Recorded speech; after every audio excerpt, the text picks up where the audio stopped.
Tudo bem? Estou aqui hoje para fazer mais uma reflexão com vocês e dessa vez eu vou falar um pouco sobre como analisar e conviver com catástrofe sob o ponto de vista teológico. Como eu analiso, sendo cristão, essas questões problemáticas da vida. Esse vídeo é inspirado em uma pergunta que um dos meus seguidores fez no meu Stories, onde ele perguntou o que você tem a dizer sobre as catástrofes que têm acontecido na Síria e na Turquia, com milhares de pessoas que foram atingidas e são prejudicadas. Entre elas, pessoas inocentes, pessoas que não teriam aí nenhum motivo para sofrer, sob a nossa visão. Como você analisa?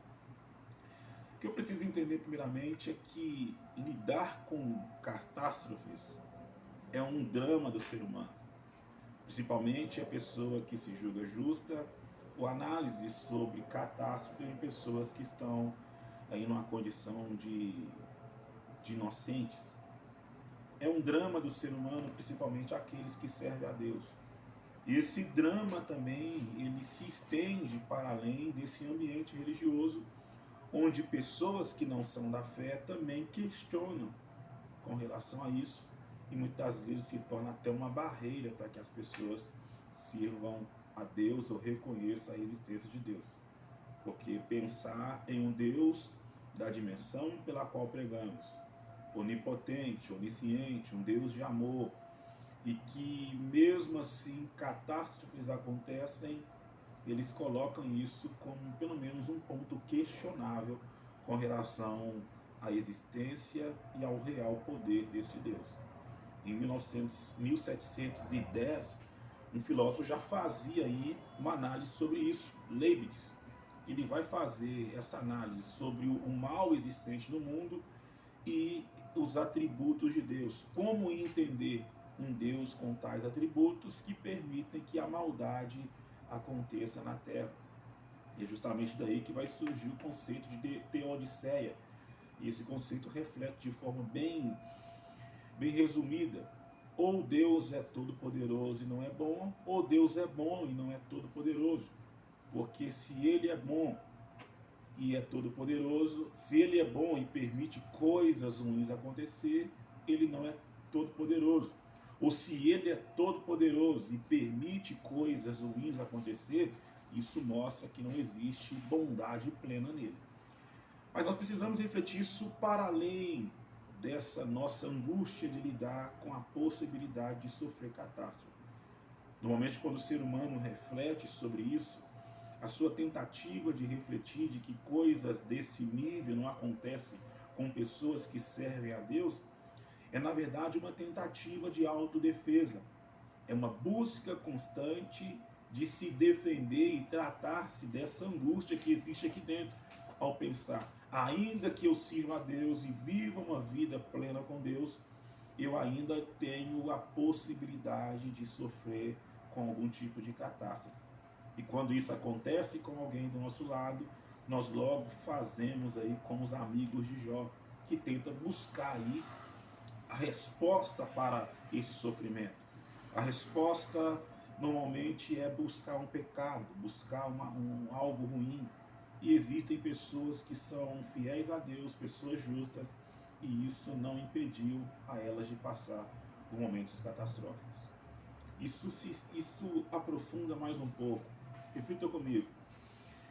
Se você olha para uma pessoa ruim, um cidadão que fugiu dos parâmetros sociais, seja ele um assassino, um traficante, um viciado, e alguma catástrofe atinge a vida dessa pessoa, nós já temos o discurso pronto.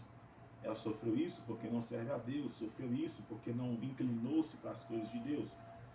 Mas se essa mesma catástrofe acontece com uma criança que é inocente, que ainda não responde sobre, não tem consciência de pecado, ou acontece com um cristão justo, nós ficaremos travados e não teremos a resposta pertinente a isso. Porque isso vai direto com o conflito que em mim habita. Ao pensar que mesmo sendo inocente, sob o ponto de vista humano, e mesmo sendo uma pessoa justa, servindo a Deus, eu não estou imune de passar por situações catastróficas.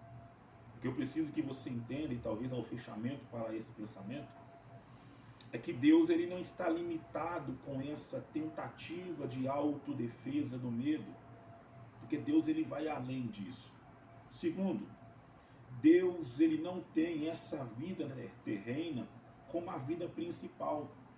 Para Deus é muito mais aceitável você sofrer qualquer coisa aqui na terra e tendo aí a sua vida garantida na eternidade com Ele.